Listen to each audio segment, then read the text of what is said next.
Samurai Nippon. The last samurai Saigo Takamori in Japan's final civil war. A bounty of 800 million yen worth in today's currency was placed on that man's head. September 24, 1877, 400 a.m., Kagoshima, Mount Shiroyama, Saigo Takamori, the man most feared by the Meiji government, was about to face his final night. 180 centimeters tall, 110 kilograms, his giant frame dissolving into the darkness of dawn. But first, please subscribe to our channel and hit that like button. This helps the algorithm show you more videos perfectly suited to your interests. Chapter 1, 1877, the 10th year of Meiji. Japan had overthrown the Tokugawa Shogunate, which lasted 260 years, just a decade earlier, and was transforming into a new nation. Bonmei Keika civilization and enlightenment, Fukoku Kyohei enriched the country, strengthened the military. Shokusan Kogyo promote industry. The Meiji government implemented sweeping reforms to catch up with Western powers, but the speed of these changes was far too rapid. Especially for the samurai in 1871, the abolition of Han system. Nearly 300 domains disappeared, reorganized into prefectures. This caused samurai who served domain lords to lose their masters overnight. In 1873, conscription ordinance. Military service, once the exclusive privilege of samurai, was opened to peasants and townspeople. Peasants becoming soldiers, whereas samurai. Pride? The anger of the Shizoku reached its peak. In 1876, sword abolition edict, the final blow. In the Edo period, the sword was the samurai's soul. To have it taken away meant the negation of their very existence as samurai. Furthermore, the stipend reduction. Salaries to samurai were drastically cut and eventually abolished. Some samurai saw their annual income reduced to 1/10. In modern terms, it's like someone earning $60,000 suddenly, making only $6,000. They couldn't make a living, couldn't support families. The samurai's anger could no longer be contained, especially in Kagoshima, the rage of former Satsuma domain. Samurai was tremendous. Why? The answer is simple. They were the very architects of the Meiji Restoration. Satsuma domain, together with Choshu domain, overthrew the shogunate. In the Boshin War, they fought on the front lines and lost many comrades. The Meiji government we risked our lives to create is calling us unnecessary. This contradiction deeply eroded the hearts of Satsuma's Shizoku, and in 1876, Shizoku rebellions erupted nationwide. October Kumamoto Shinpuren Rebellion. 170 Shizoku rose up but were suppressed in just 3 days. Same October, Fukuoka's Akazuki Rebellion. 400 rose up, also suppressed in 4 days. Late October, Yamaguchi's Hagi Rebellion. 200 led by former councillor Maebara Issei rose up, but this too was suppressed in days. All ended in failure. Why? Before modern military forces, old-style samurai were powerless. Government forces were centered on peasant soldiers, gathered through conscription, but they were armed with the latest Snider rifles and Krupp cannons. Meanwhile, Shizoku had old matchlock guns and swords. The equipment gap was stark. And then, January 1877, the final and largest Shizoku rebellion begins. Its name, the Seinen War Total Forces. 32,000, about 0.1% of Japan's total population of 35 million, took up arms in Japan's last civil war.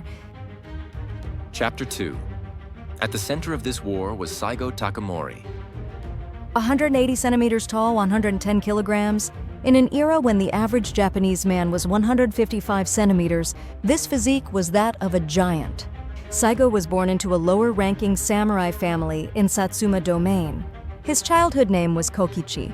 From a young age, his caliber was exceptional. Swordsmanship, gunnery, and above all, his charisma to attract people. In the Bakumatsu period, Saigo played a central role in Satsuma domain. He mediated the Satsuma-Choshu alliance, uniting the bitter rivals Satsuma and Choshu domains. In the Boshin War, he commanded the Eastern Expedition, army as staff officer, and defeated shogunate forces. And in 1868, the Edo Castle bloodless surrender. Through Saigo and Katsukaishu's meeting, Edo, a city of 1 million, was spared from war. This decision saved hundreds of thousands of lives. After the Meiji Restoration, Saigo entered the new government's core. Councillor, Army Generalhi, was among Japan's top 10 power holders. But in 1873, Saigo left the government. The trigger was Seik-en-Ran conflict over military action against Korea. Saigo proposed going to Korea as an envoy himself and being killed to create a pretext for war. Starting a war with my own life, such was his resolve. But Okubo Toshimichi, Iwakura, Tomomi, and other domestic administration advocates strongly opposed. Japan cannot afford war now. Domestic development must come first. Okubo's argument was sound. October 1873, Saigo's Seikenran was rejected. Saigo resigned as counselor and returned to Kagoshima. Following Saigo, Kirino Toshiaki, Shinohara Kunimoto, Murata Shinpachi, and other Satsuma-born military officers and bureaucrats resigned en masse. Back in Kagoshima, Saigo established the Shigako Private School, ostensibly an educational institution, but in reality it was a military training center for Shizoku. Those who gathered here were young Shizoku, dissatisfied with the Meiji government. Their number, about 20,000, 1/10 of Kagoshima's population, was connected to the Shigako. They worshipped Saigo like a god. If Master Saigo rises, we rise. For Master Saigo, we'll throw away our lives. Such atmosphere dominated the Shigako.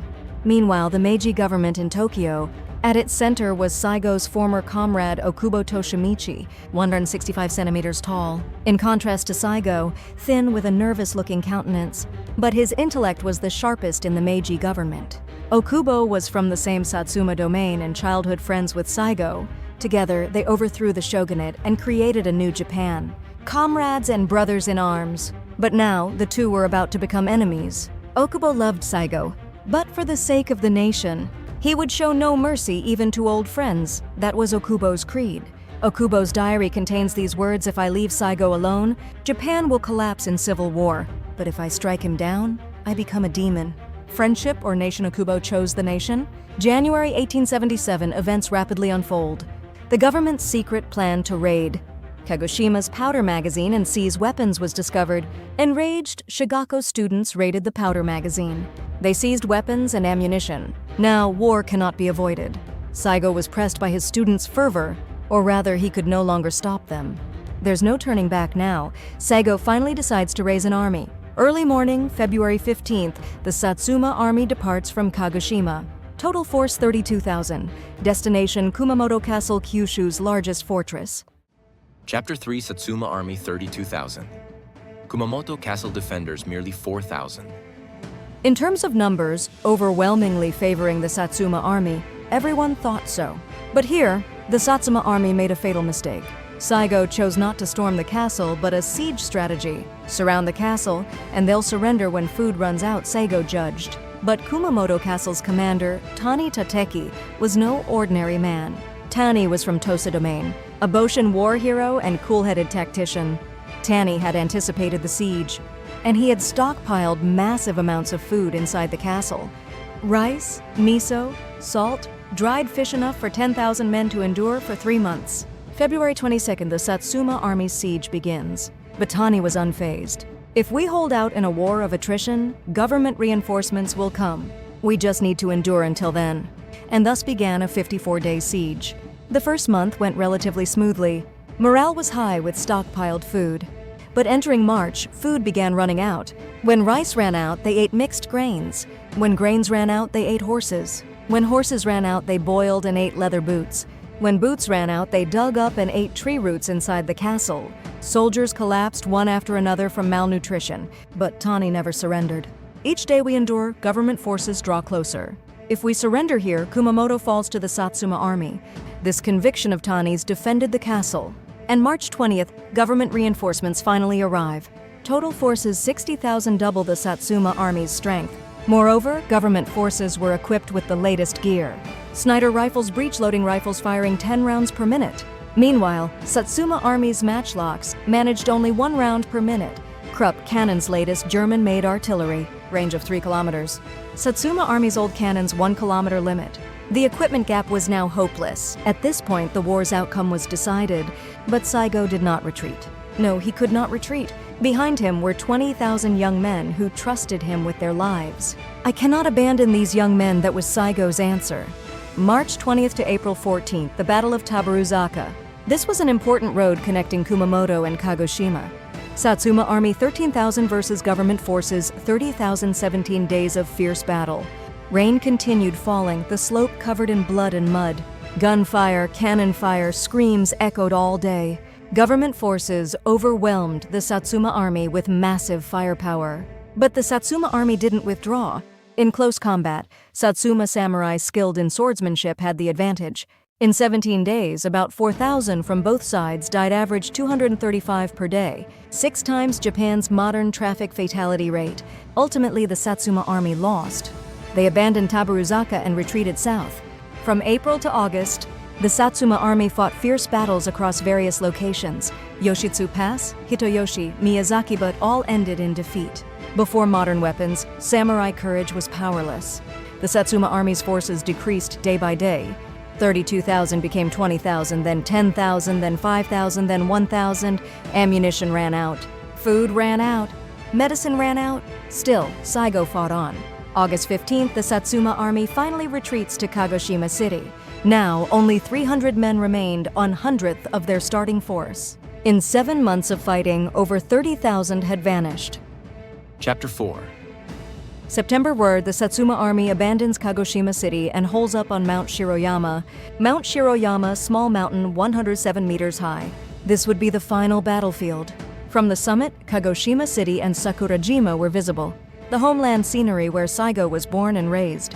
Government forces of 70,000 completely surrounded the mere 300 Satsuma army. Escape was now impossible. On Shiroyama, there was no food and almost no ammunition left. Soldiers ate mountain nuts and grass to stave off hunger. The government repeatedly urged surrender.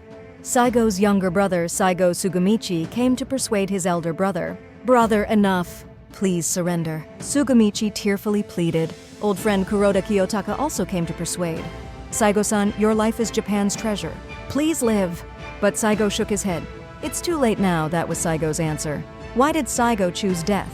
The answer was responsibility. Saigo could not abandon the 30,000 young men who trusted him and died fighting. "If I survive, what becomes of their deaths?" Saigo reportedly said. For Saigo, survival would be betrayal of the young men. September 24, 300 a.m. The government forces' total assault begins.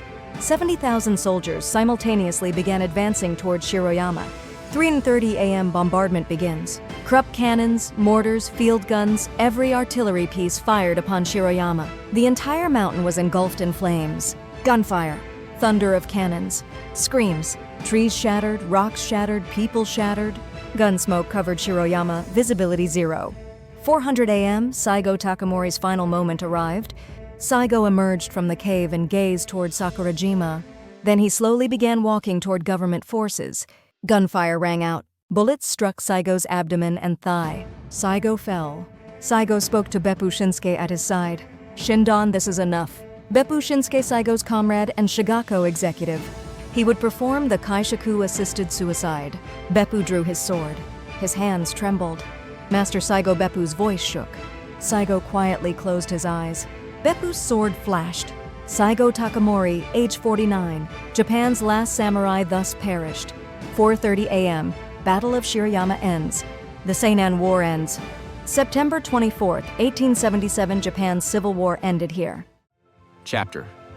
Deaths in the Seinan War totaled approximately 13,000 from both sides. About 6,000 from Satsuma Army, about 7,000 from government forces, enough to fill 1/4 of Tokyo Dome. Meiji government war expenses were about 1/3 of the national budget, 40 million yen, equivalent to about 15 trillion yen today. This war dealt a serious blow to Japan's economy. To cover war expenses, the government issued massive amounts of inconvertible paper money. Inflation advanced and prices doubled from pre-war levels. What was this war for Japan? It was the end of the samurai era. After the Seinan War, no Shizoku rebellions occurred. Why? Because it proved Bushido was powerless before modern weapons. Conscripted peasant soldiers defeated samurai. This meant the era when technology, not status, wins had arrived.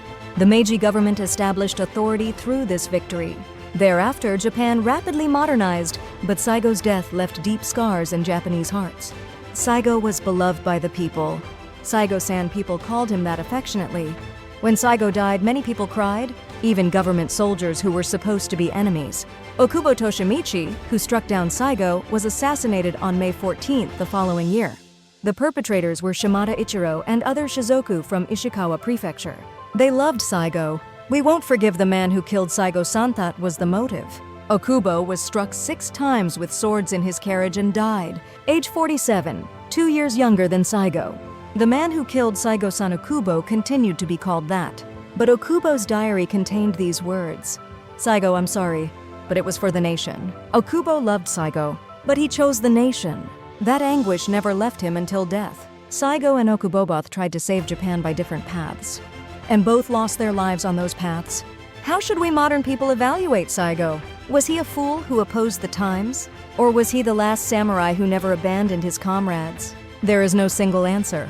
Even among historians, evaluations differ. Some say Saigo was a reactionary who delayed modernization. Others say Saigo was a hero who defended samurai pride to the end. But one thing is certain, Saigo Takamori adhered to his beliefs until the very end. That belief was never abandon comrades.